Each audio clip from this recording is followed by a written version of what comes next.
Olá, está no ar o Almanac Brasil, um programa recheado de curiosidades e informações interessantes, temperadas com o que há de mais saboroso na cultura e na memória dos brasileiros. E para começar, só um gostinho do que vamos ver no programa hoje.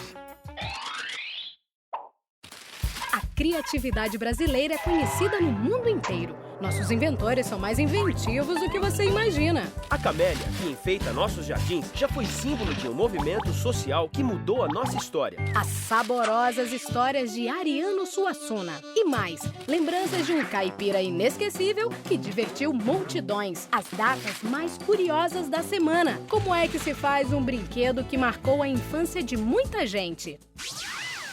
Ficou curioso?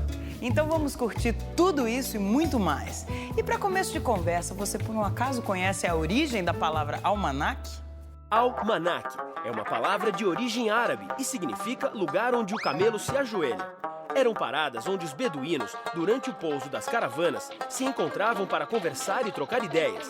Daí a origem da palavra. Já aqui no Brasil, o almanac ficou conhecido como uma publicação que informava sobre vários assuntos e agradava a todo tipo de leitor. O que, aliás, continua acontecendo até hoje. O mundo tá cheio de invenções pra lá de esquisitas. Na Rússia, inventaram a cueca à prova de balas. No Japão, uns óculos com funil para pingar colírio. E o Brasil não fica atrás, não. Por aqui, já criaram até o capacete com papel higiênico para as pessoas resfriadas. Mas essa história de invenções não é só brincadeira, não. Alguns inventos brasileiros estão entre os mais importantes do mundo.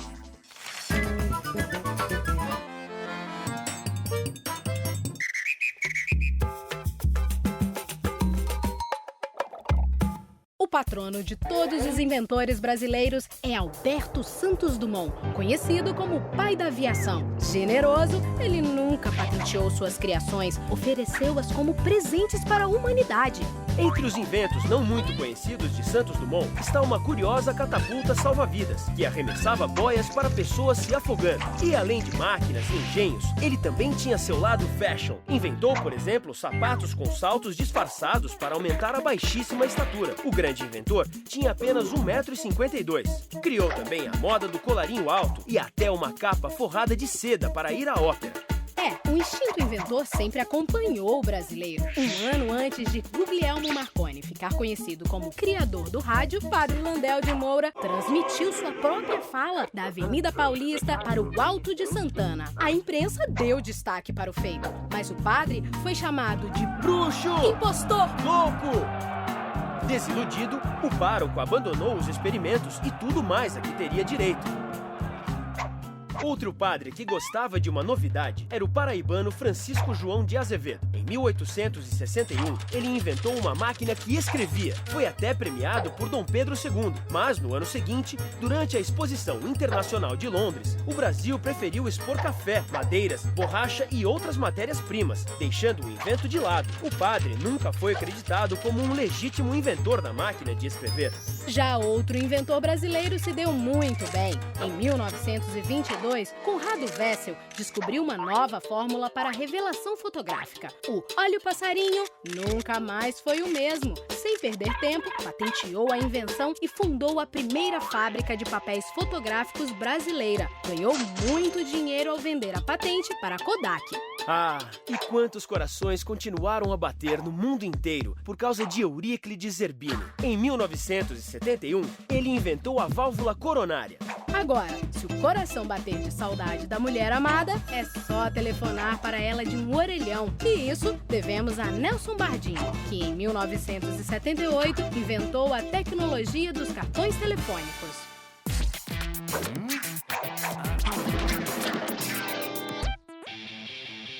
Hora das efemérides. 9 de maio é o Dia da União Europeia. Para fazer parte dessa turma, um país tem que ser democrático e estar localizado no velho continente, claro. Tem Alemanha, França, Itália... Lasanha, nhoque, porpeta, bracciola. Que fome, hein? Ainda bem que em 10 de maio se comemora o Dia da Cozinheira. Dia 10 também é dia do guia de turismo. City Tour sem guia de turismo não é City Tour. Agora, se o ônibus de turismo ficar parado no trânsito, a culpa é deles. Ou do excesso deles. Sim, 13 de maio é dia do automóvel e também é dia da abolição da escravatura. E como eu ando escravo dos juros do meu cheque especial, vou dar um pulinho até o banco para falar com o homenageado do dia 15. Isso mesmo, o gerente. Fui! Na civilização grega, a comédia já era um gênero de muito sucesso. Existiam as chamadas comédias cultas e as comédias populares que atraíam multidões. O tempo passou e as comédias continuam agradando e muito as plateias do mundo inteiro. Para fazer rir, os ingredientes essenciais são uma boa história e personagens engraçados que criam aqueles momentos em que a gargalhada é incontrolável. O ilustre brasileiro de hoje conhecia como ninguém essa receita.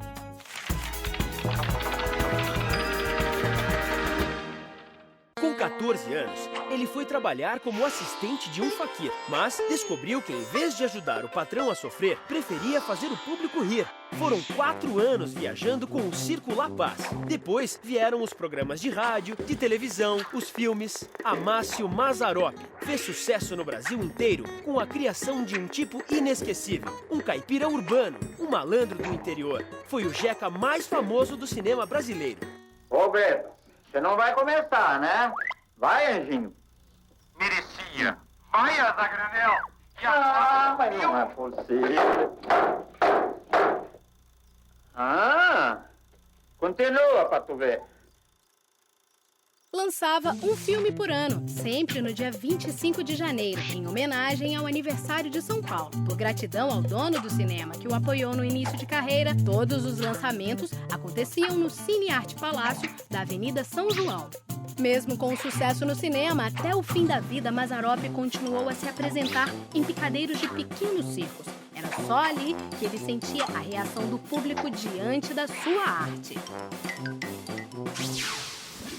O Almanac Brasil ajuda você a lembrar de vários momentos da história brasileira, dos mais alegres aos mais infelizes. O regime militar era um desses. Durante a ditadura, era dificílimo publicar notícias contrárias aos governantes. A repressão e a censura eram implacáveis.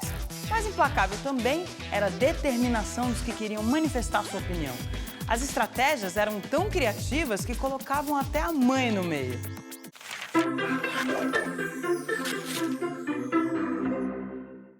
Henriquinho, você é louco, meu filho?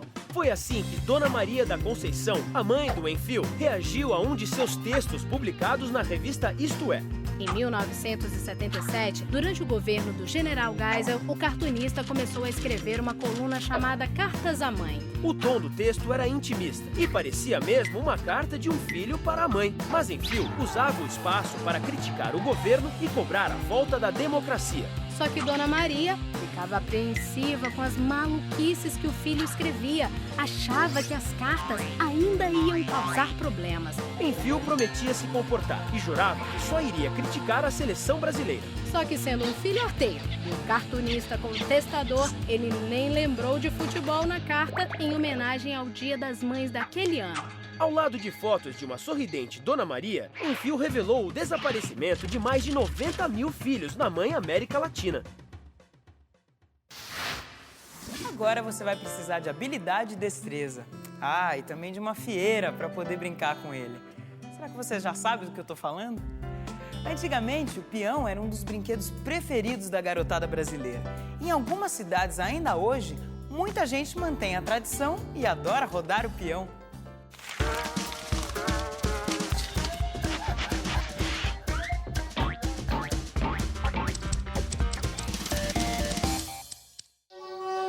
A brincadeira é um espaço onde a criança tem para se expressar e se conhecer e conhecer o mundo que está em volta dela.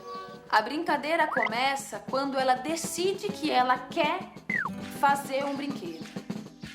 As crianças, por exemplo, na Amazônia, elas fazem os peões com as árvores que estão ao redor. Elas conhecem direitinho a madeira certa para fazer um peão. Não pode fazer com qualquer madeira. E aí eles levam para casa e ficam com um facão esculpindo esse peão. E aí é preciso usar a língua de um peixe muito típico da Amazônia, que é o pirarucu. e eles lixam o peão com essa língua. E depois eles pegam um prego, batem o prego e depois cortam a cabeça do prego e passam numa pedra para limar. E aí a fieira, que é o fio que a gente usa para rodar o peão, eles tiram da rede de dormir.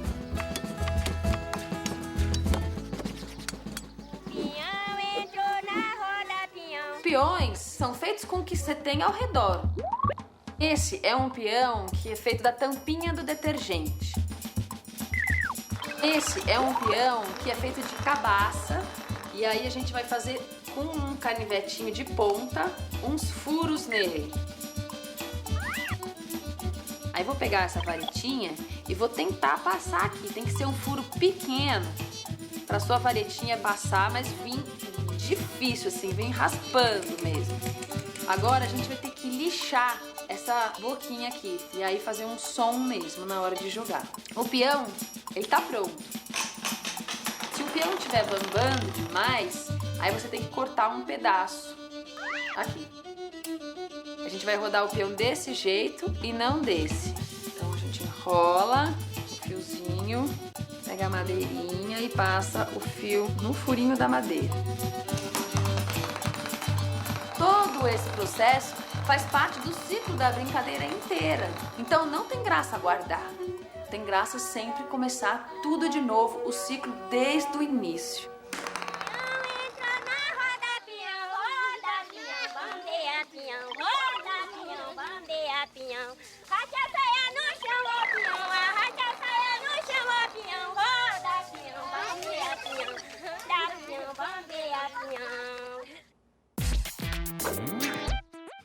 Tem um amigo que se chama Chico.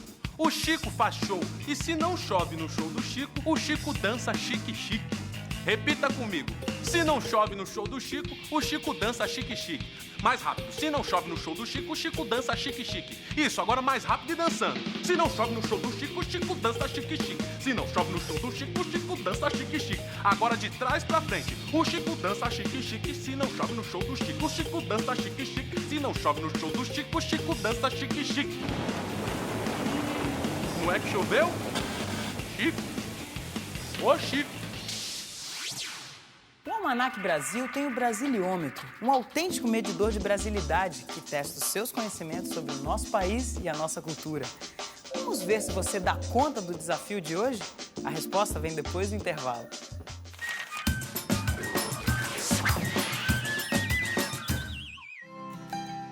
A menininha que está nesta foto é uma das brasileiras mais conhecidas no exterior.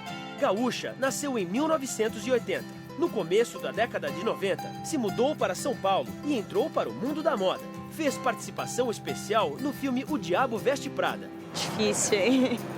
A Xuxa? Angélica? Mas é muito de novela essa menina aqui. Sabe quem é? Depois do intervalo, a gente conta.